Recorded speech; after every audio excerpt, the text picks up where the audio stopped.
actividad. Y hace unos minutitos nada más te contábamos cómo los senadores de La Libertad Avanza escribieron una carta a Victoria Villarruel pidiéndole que expulsen a un senador del propio partido para que ya no integre la bancada oficial. Pero hay una serie de elementos que se repiten dentro del partido oficial. Queremos hablar de este tema y de algunos otros más que nos han llamado mucho la atención con Juan Negri, que es politólogo. Hola Juan, buenas noches, ¿cómo estás? ¿Qué tal? ¿Cómo están? Bien, bueno, la pregunta se impone. ¿Qué le pasa a La Libertad Avanza, que tiene pocos miembros pero parece estar cruzado por las internas?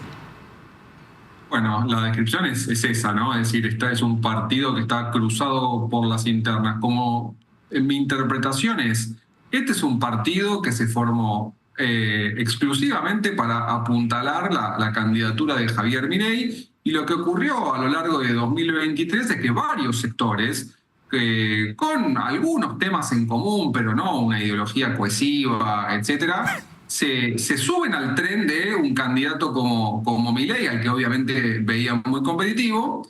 Entonces, en primer lugar, lo que tenemos son actores que provienen como de distintas familias, llamémoslo así, de la derecha argentina. Por un lado, un conservadurismo más tradicional, como puede encarnar la vicepresidenta, y por otro lado, sectores más liberales, algunos de los economistas que originalmente estaban ahí, o los sectores más vinculados a redes sociales. Y después, en parte por la necesidad política, oportunistas, ¿no? Es decir, gente sin mucha experiencia política que se suma a algo que están haciendo como la oportunidad tal vez de hacer carrera política.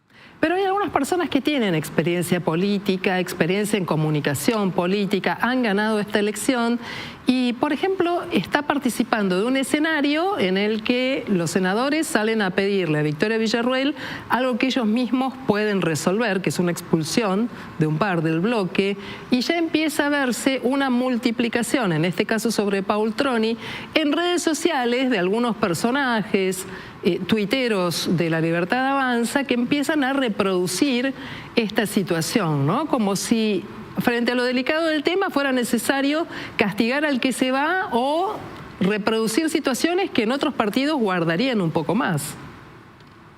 Yo creo que ahí hay una mezcla de inexperiencia y de falta de liderazgo. Inexperiencia en el sentido de a muchos de estos personajes les falta códigos, para poner un término así como futbolero. Esto creo que se vio muy claramente en el caso de la diputada Arrieta de Mendoza, ¿no? Que frente a una situación complicada para ella, con el tema de la visita a la cárcel, empieza a sacar los trapitos al sol, ¿no? Para usar también un término muy artesanal. Yo creo que ahí hay, insisto, falta de experiencia y falta de rodaje de cómo se resuelven estos conflictos tradicionalmente en la política. Como un poco de ingenuidad política también. Y adicionalmente, falta de liderazgo, digo, yo creo que ahí también hay decir, desde el presidente para abajo, ninguna vocación de ordenar la tropa, ¿no? Claro, claro. ¿Y cómo puede actuar el presidente, y además cómo valorás vos esto que hemos vivido durante las últimas horas? Quiero que podamos ver y escuchar juntos a Victoria Villarruel con este anuncio. Reabriremos todas las causas de víctimas del terrorismo para que sea la justicia la que haga lo que debió hacer hace más de 20 años. Cuando arranqué siendo demonizada y repudiada, Argentina, nuestra patria dorada, para que pueda vivir su aurora, su renacer con justicia, debe hacerlo solo con este valor. Y para ello, todos los montoneros tienen que estar presos, respondiendo por ensangrentar nuestra nación.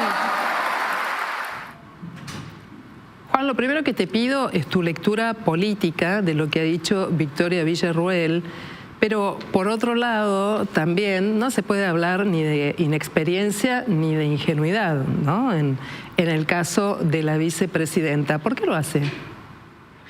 No, bueno, está claro que en el caso de la vicepresidenta no es lo que describía yo recién de otros legisladores, donde creo que realmente hay inexperiencia. Acá tenemos una persona como la vicepresidenta con una agenda política muy clara, que no es novedosa, es una agenda política que se enmarca en una tradición bastante larga de la derecha argentina de los últimos 30 o 40 años, que sobre todo a partir de la política de derechos humanos del kirchnerismo, reivindica y a veces incluso justifica el accionar militar a partir de lo que fue la violencia guerrillera de los grupos armados en la década del 70, ¿no? Entonces, el mensaje recurrente es esta idea de la justicia completa, ¿no? Que acá pagaron unos y otros no pagaron.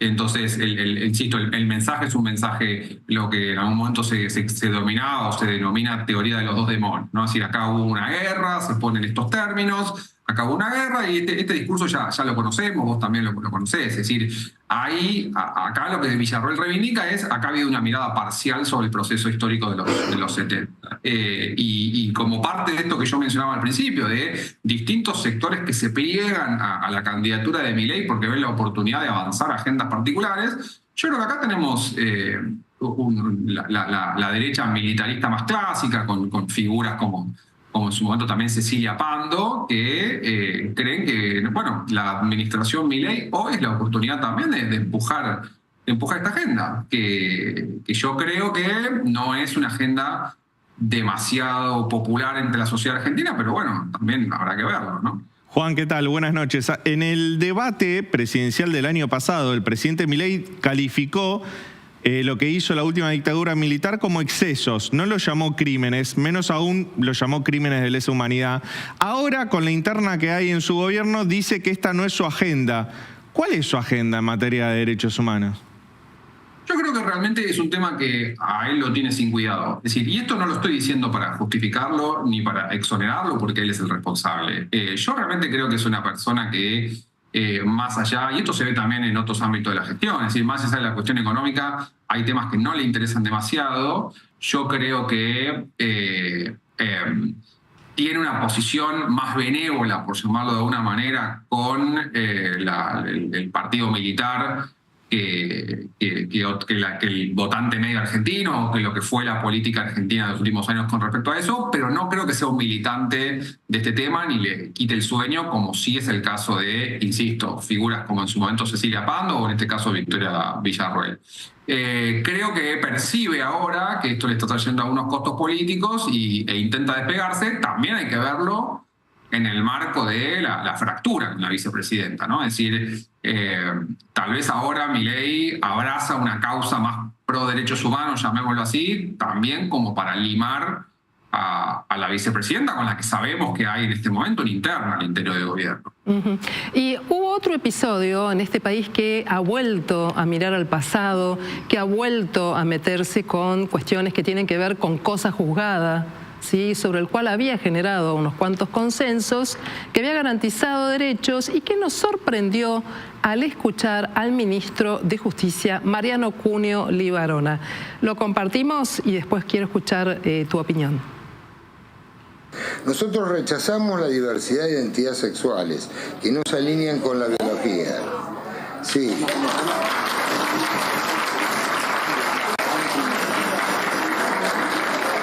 Son inventos subjetivos que carecen... Un minutito, señor ministro, discúlpeme.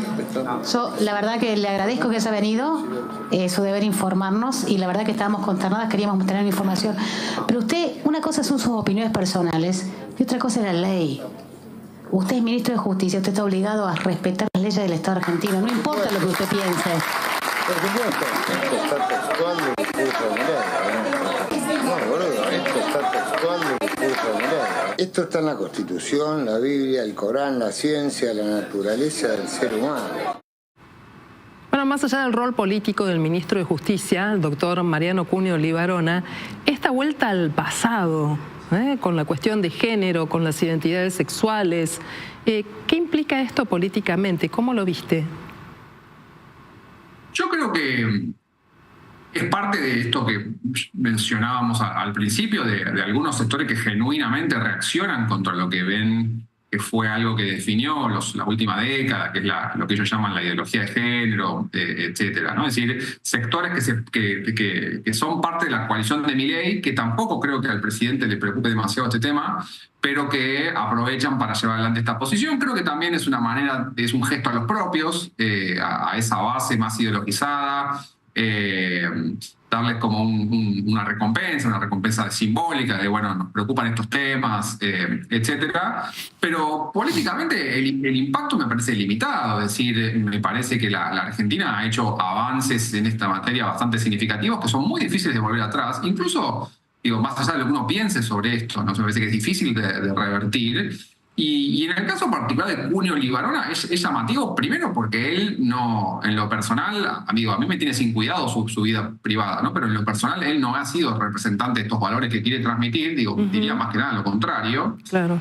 Y hace un par de meses dijo exactamente lo contrario, con lo cual me parece que en el caso de Cunio Libarona es simplemente oportunismo político, o como sugiere ese comentario que trascendió mucho hoy en los medios, que le hace a un asesor una torpeza, ¿no? Es decir, algo que ni siquiera él se esperaba. Ahora, Así que, Juan, estaba pensando que más allá de lo que el impacto social es muy importante también, pero el impacto político en un escenario en el que el gobierno tiene que negociar votos para aprobar el presupuesto y tiene que negociar votos para aprobar los pliegos de los dos candidatos que propuso para tener una cubierta la Corte Suprema de Justicia, no da lo mismo todo en la conversación política. ¿Qué mirada tenés sobre Lijo y García Mansilla con las características de estos dos perfiles como eventuales nuevos conjueces?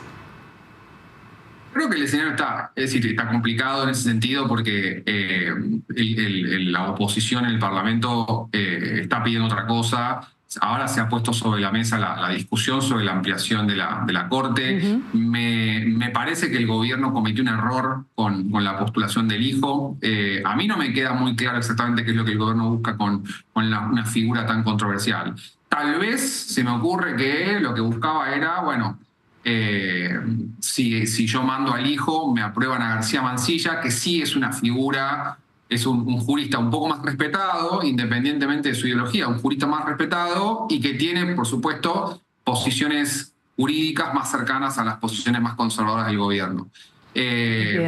Yo creo que lo del hijo es un error, en lo personal. Creo que el gobierno, me cuesta entender la racionalidad del gobierno, más allá de que tal vez, bueno, esto que decíamos recién, lo de García Mansilla, y tiene pinta de esto de que se va a empantanar más de lo que el gobierno quisiera, ¿no? Así que le van a exigir algo a cambio, que puede ser, como decíamos hace un rato, la ampliación de la Corte. Sí, de hecho, este es un tema que se habla esta noche en los pasillos de la Casa Rosada, pero condicionan la aprobación de los dos pliegos antes de sentarse a hablar eventualmente de la ampliación de la Corte. Hay un hombre clave ahí, ¿verdad? El secretario de Justicia, Sebastián Amerio, que habrá que seguir muy, muy de cerca. Juan Negri, politólogo, como siempre, te agradezco mucho esta conversación aquí en Noticias a las 20:30. Gracias a ustedes.